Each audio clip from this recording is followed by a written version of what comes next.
आप सब लोगों को मेरा नमस्कार, सबको मेरा प्रणाम। हम सब लोग देख रहे हैं कि हमारी अर्थव्यवस्था, भारतीय अर्थव्यवस्था की स्थिति बहुत अच्छी नहीं है। भारतीय अर्थव्यवस्था काफ़ी नाजुक दौर से गुज़र रही है।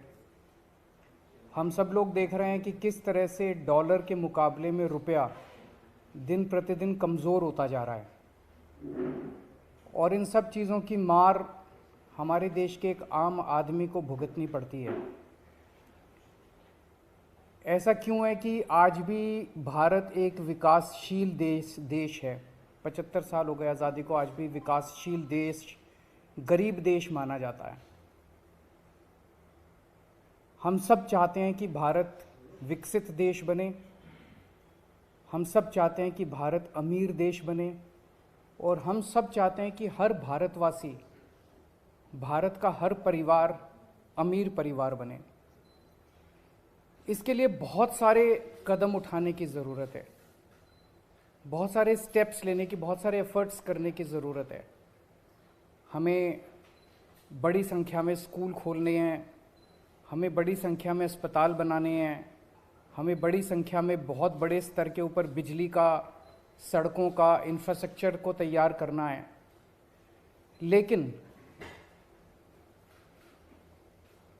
एफर्ट्स तभी फलीभूत होते हैं जब हमारे ऊपर देवी देवताओं का आशीर्वाद होता है। एफर्ट्स करने चाहिए, हम सब लोग अपनी अपनी ज़िंदगी में एफर्ट्स करते हैं, लेकिन हम कई बार देखते हैं कि एफर्ट्स कर रहे हैं, नतीजे नहीं आ रहे। उस वक्त लगता है कि अगर देवी देवताओं का आशीर्वाद हो तो एफर्ट्स फलीभूत होने लगते हैं, एफर्ट्स के नतीजे आने लगते हैं। परसों दिवाली थी। दिवाली पे हम सब लोगों ने अपने अपने घर पे श्री गणेश जी और श्री लक्ष्मी जी का पूजन किया। हम सब लोगों ने भगवान से सुख शांति की प्रार्थना की। हम सब लोगों ने अपने अपने परिवार के लिए, देश की समृद्धि के लिए प्रार्थना की। हम ये भी देखते हैं कि जितने बिजनेस करते हैं, व्यापारी हैं, इंडस्ट्रियलिस्ट्स हैं, सब लोग अपने अपने यहाँ अपने कमरे में ज़रूर लक्ष्मी जी की और गणेश जी की मूर्ति लगा के रखते हैं, और रोज़ सुबह काम शुरू करने के पहले उनकी पूजा करते हैं। आज मेरी केंद्र सरकार से, प्रधानमंत्री जी से अपील है, भारतीय करेंसी के ऊपर एक तरफ गांधी जी की तस्वीर है, वो वैसे ही रहनी चाहिए, लेकिन दूसरी तरफ श्री गणेश जी की और श्री लक्ष्मी जी की तस्वीर भारतीय करेंसी के ऊपर लगाई जाए। जैसा मैंने कहा कि हमें अपनी अर्थव्यवस्था को सुधारने के लिए, भारत को आगे तरक्की देने के लिए बहुत सारे एफर्ट्स की ज़रूरत है, लेकिन उसके साथ साथ देवी देवताओं के आशीर्वाद की भी ज़रूरत है। अगर भारतीय करेंसी के ऊपर एक तरफ गांधी जी की तस्वीर है, वो एज इट इज़ रहे, दूसरी तरफ अगर लक्ष्मी जी की और गणेश जी की तस्वीर होगी, तो इससे पूरे देश को उनका आशीर्वाद मिलेगा। लक्ष्मी जी को समृद्धि की देवी माना गया है, गणेश जी जितने विघ्न होते हैं उनको हरने वाला, उनको देवता माना गया है, विघ्न दूर करने वाला देवता माना गया है। तो उन दोनों की तस्वीरें उसके ऊपर लगनी चाहिए। हम ये नहीं कह रहे कि सारे नोट बदले जाएं, लेकिन जितने फ्रेश नोट्स छपते हैं, अभी जो नोट्स हैं वो एज इट इज़ रहें, लेकिन जो हर महीने फ्रेश नोट छपते हैं, वो फ्रेश नोट्स के ऊपर ये शुरुआत की जा सकती है, और धीरे धीरे करते करते सर्कुलेशन में काफ़ी मात्रा में ये वाले नए नोट आ जाएंगे। इंडोनेशिया एक मुस्लिम कंट्री है, 85% से ज़्यादा उनकी आबादी मुस्लिम है, 2% से कम हिंदू हैं वहाँ पे, लेकिन उन्होंने भी अपने नोट के ऊपर गणेश जी की तस्वीर छापी हुई है। तो मैं समझता हूँ कि ये एक बहुत अहम कदम है जो कि केंद्र सरकार को उठाना चाहिए, आज मैं आप सब लोगों के माध्यम से, मीडिया के माध्यम से, इस देश के 130 करोड़ लोगों की तरफ से केंद्र सरकार से और माननीय प्रधानमंत्री जी से अपील करता हूं कि भारतीय करेंसी के ऊपर लक्ष्मी जी की और गणेश जी की तस्वीर लगाई जाए। अगर इस पे कोई प्रश्न है आपके तो।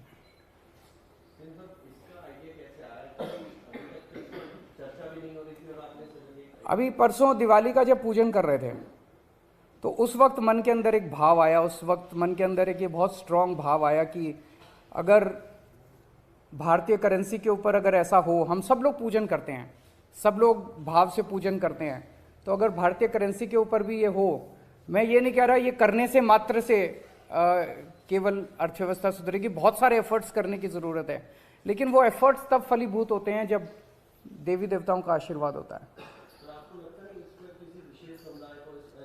जैसा मैंने कहा कि हम किसी के खिलाफ नहीं बोल रहे, हम ये नहीं कह रहे इसको हटाओ, उसको रखो, उसको हटाओ, किसी के भी खिलाफ नहीं है। और जब इंडोनेशिया कर सकता है तो हम भी कर सकते हैं, इसमें किसी को आपत्ति होनी नहीं चाहिए।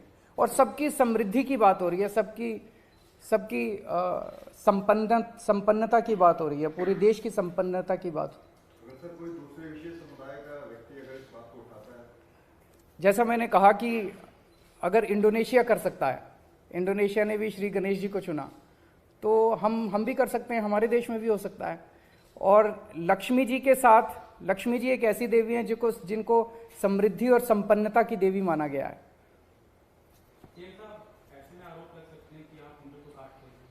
आरोप लगाने वाले तो 100 आरोप लगाएंगे, आरोप लगाने दीजिए, लेकिन मुझे लगता है कि आप किसी से भी बात कर लीजिए। मैंने पिछले कुछ दिनों में कई लोगों से बात की, सब लोगों को लगा कि ये बहुत अच्छा आइडिया है और ये होना चाहिए। सर, एक तरफ आपकी ये अपील है प्रधानमंत्री नरेंद्र मोदी से, क्या कोई प्रस्ताव किस तरीके से? मैं कल परसों में उनको एक चिट्ठी लिखूंगा, कल या परसों, और उस चिट्ठी के माध्यम से भी मैं उनसे अपील करूंगा।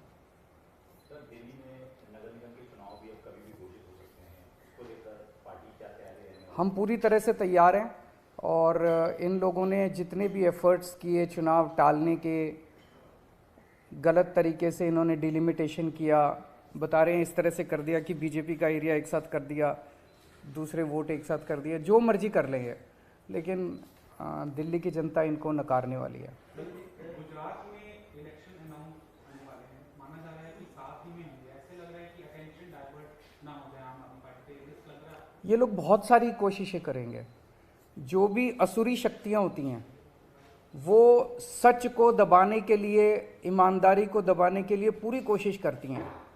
ये सब, जैसे मैंने कहा, ये सब असुरी शक्तियां हैं जो हमारे खिलाफ इकट्ठी हो गई हैं, और ये जितना मर्जी कुछ कर ले, ये जनता को दबा नहीं सकती। जनता की आवाज़ है, जनता, दिल्ली की जनता ने देखा कि आम आदमी पार्टी को स्कूलों की जिम्मेदारी दी, इन्होंने स्कूल अच्छे कर दिए। आम आदमी पार्टी को अस्पतालों की जिम्मेदारी दी, इन्होंने अस्पताल अच्छे कर दिए। तो अब दिल्ली की जनता कह रही है एक बार इनको सफाई की भी जिम्मेदारी देंगे हम।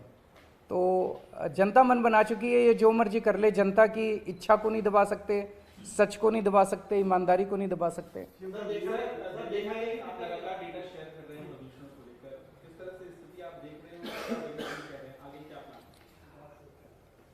दिल्ली के लोगों ने पिछले कुछ सालों में प्रदूषण के ऊपर काफ़ी काम किया है, काफ़ी मेहनत की है, उसकी वजह से प्रदूषण में गिरावट आई है, ये अच्छी बात है। प्रदूषण बढ़ा नहीं है। अक्सर देखा गया कि जैसे जैसे विकास होता है वैसे वैसे प्रदूषण बढ़ता जाता है, ज़्यादा व्हीकल्स आते हैं सड़क पे और प्रदूषण बढ़ता है, लेकिन दिल्ली में प्रदूषण बढ़ने की बजाय कम होने लगा है। ये दिखाता है कि हमारे एफर्ट्स सही दिशा में हैं, उन एफर्ट्स में और तेज़ी करने की ज़रूरत है।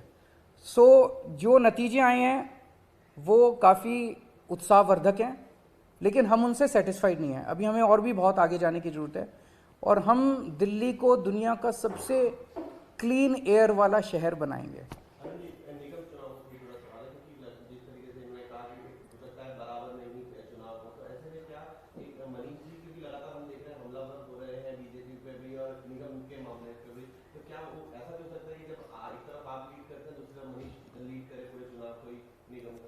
जनता चुनाव लड़ेगी, आप देखिएगा।